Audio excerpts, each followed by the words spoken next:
Je suis un peu le bouc émissaire, évidemment, de cette campagne, puisque je fais partie de l'équipe sortante. Je suis la femme à abattre.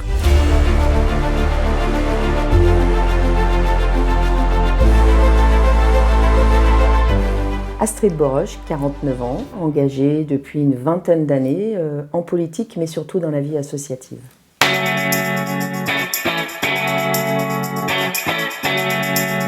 Une campagne dynamique avec une équipe formidable, très engagée, une liste 75% de gens renouvelés et 90% engagés dans la vie associative. Donc ça a du sens, des gens qui s'engagent déjà pour les autres. Je fais partie de l'équipe sortante.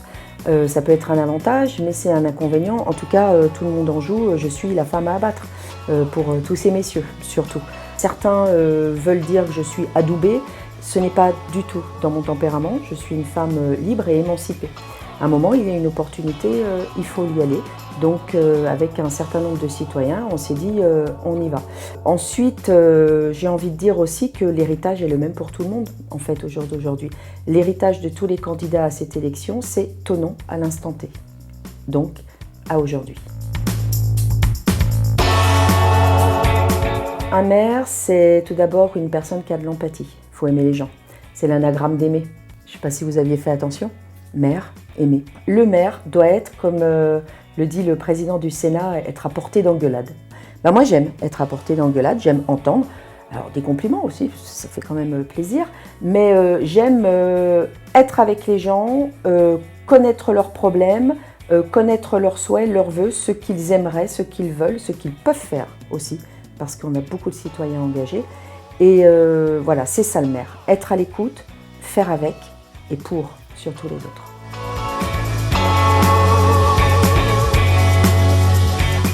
Je veux dire, moi je suis très dans l'état d'esprit, on crée notre écosystème.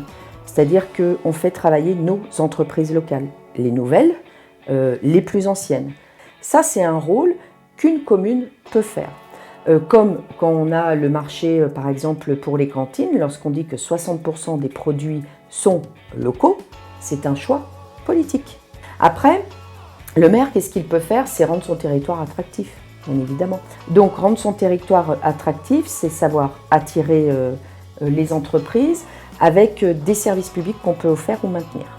Un exemple concret, j'avais lancé l'idée il y a quelques années, et là je la remets sur la table, c'est de relancer des projets de crèche d'entreprise. Voilà.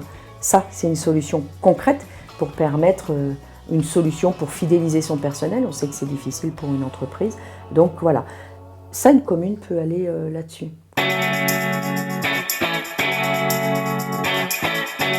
Nous, on a deux projets sur la création d'entreprises liées à l'innovation. Donc tout d'abord la création d'un pôle tertiaire, plus high-tech, recherche, technique, ingénierie, un système de cluster, on va dire, tous, ou de pépinière, start-up, à côté de la gare, en lien avec des écoles d'ingénieurs suisses. Deuxième point, sur l'innovation, nous misons beaucoup sur la biotechnologie. Donc notre projet, c'est de travailler avec l'INRA, qui est un projet d'agrandissement avec l'agrandissement de son pôle études supérieures, recherche, et l'accueil de start-up dans tout ce qui est recherche sur l'eau, la bio, etc.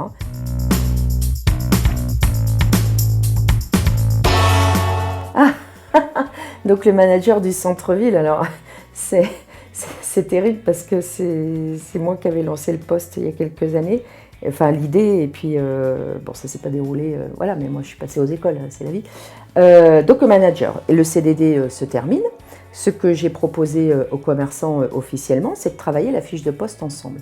Par contre, je pense vraiment qu'il faut que ça reste un poste maîtrise publique pour s'assurer de l'équité dans le traitement. C'est-à-dire que le manager ne travaille pas uniquement pour les commerçants membres d'une association, il travaille pour tous les commerçants de la ville et je suis très attachée à l'équité.